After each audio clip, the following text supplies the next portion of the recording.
Hi, welcome back.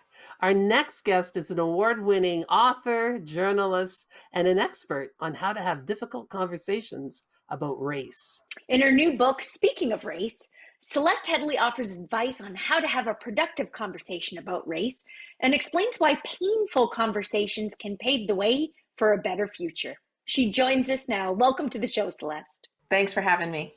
Celeste, you say in your book that a lot of the conversations we're having right now about race actually aren't helpful. Why is that?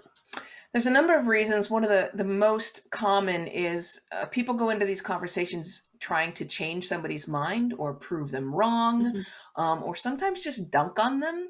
And that's not going to be a productive conversation, mostly because there's really not a lot of evidence that over the course of a conversation, you can change anybody's mind about any deeply held belief. So if that's the goal of your conversation, you're going to end up frustrated and the other person may end up angry or defensive. And we have to sort of change our goals and our intent if we want to make these discussions productive. Oh, that is good advice because I feel like I've been in that exact situation. But can you explain how neuroscience actually plays a part in our reluctance to sometimes have these conversations? Yeah, I mean, it's been really illuminating in recent years that we have been able to use machines to watch brains work while we're still conscious, right? And it has sort of made us realize that what we think is happening isn't really what's happening under the hood. When somebody criticizes you, we live in this verbal society in which it's quite rare for someone to walk up and just punch you in the face. So most of attacks come in the form of verbal comments. Essentially, when someone criticizes you, they are threatening your social standing. And for human beings, social standing is the difference between life or death. Like our survival depends on our ability to be part of a community and to belong. And so, therefore, when someone threatens our standing in the world, that can make us quite defensive. And what we know from using fMRIs, the functional magnetic resonance imaging machine, is that your brain and your body react to that comment and that critique the same way they do as if you are physically attacked. The exact same processes happen. Your heart rate goes up, your muscles tense up because they're preparing you to either fight or flee. So, as an Indigenous person, I tend to like to talk to my own people about these things because I don't have to code switch. I know the language that I'm using. But you say that it's actually really beneficial to have conversations about race with people who think differently than you do. Why is that? Um, Cognitively, it's very good for you. If this is social variety, it's very stimulating to your brain. It gets you to focus on the outer folds of your brain, which are where all the executive functioning occurs. Having a conversation cognitively is really challenging. It requires you to spend some time, if you're actually listening, trying to imagine what the other person is thinking, trying to get behind what it is that they mean and what's important to them. And so when you're only speaking with people who agree with you, it's not quite as challenging, right? You're making Mhm. assumptions. Yeah, you don't have to spend as much time sort of figuring these things out.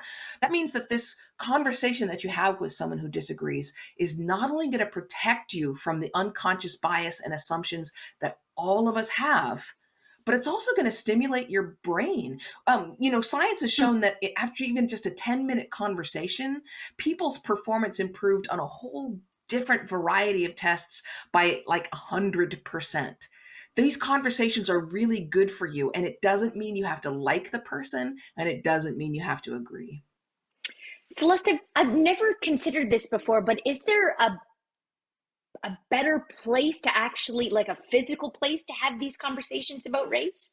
Does that matter? Yeah, it does. And this is one of the tips that I put in there is to be conscious of where you are and can you create or choose an environment that's actually conducive to a good conversation as opposed Hmm. to making it harder for yourself, right? Like already the conversation is going to be a little bit difficult.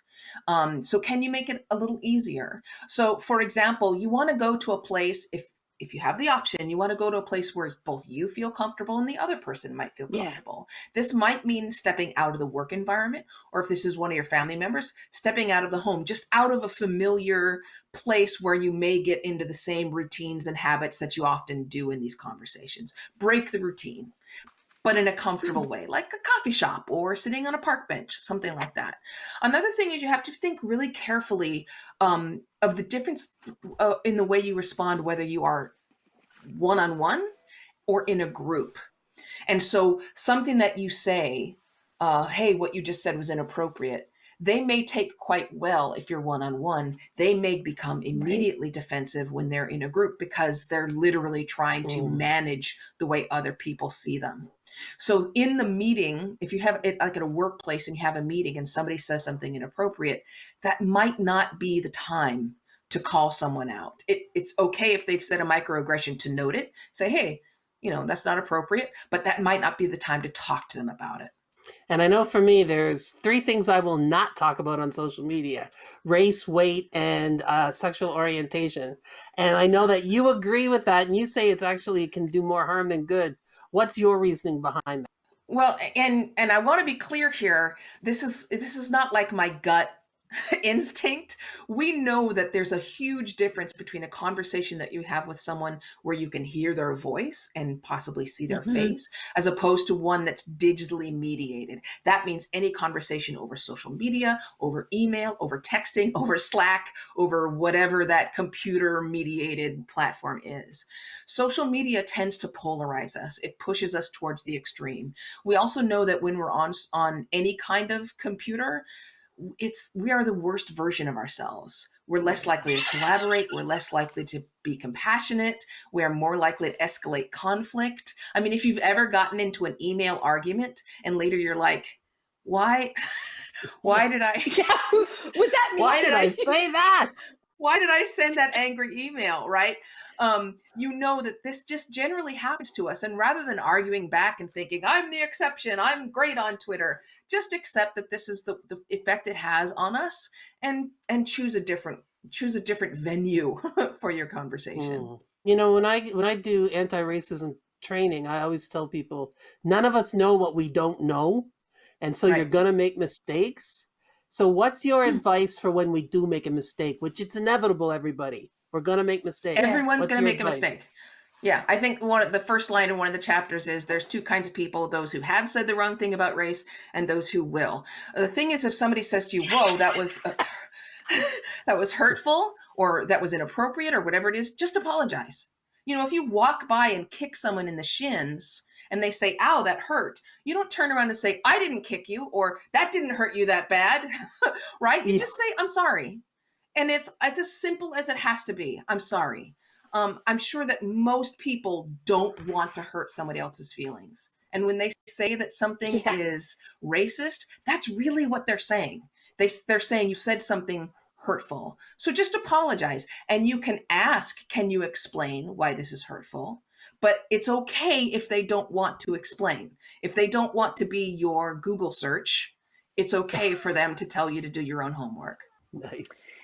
So Celeste, in your chapter about how to talk about race in the workplace, you spoke to a career coach who said that companies need to actually stop talking about diversity. So what needs to happen instead? Yeah, essentially she said it's the fact that we have to have a diversity and inclusion department shows that we're not addressing the actual problem, right? Diversity should be just part of what your business does. If this is just part of your day-to-day work business, then why the heck do you need a separate department? The way that things are structured right now, it makes people think like, oh, let's go do our diversity training and then we'll get back to our regular business. Nope. It needs to be incorporated in everything that you do. And when we talk about diversity, my book is speaking of race, but we're talking about inclusion of everyone's difference, whether that be ableism or weight or sexual identity or gender, any of those things, all of that should be included in your day-to-day business. You should have the kind of systems and workflow that just allows people to be who they are. And if you're doing that, you don't need a diversity department. From your mouth to God's ears, let's hope. Excellent advice, Celeste. Thank you so much. The book is called Speaking of Race, and it's available everywhere you buy books. We'll be right back.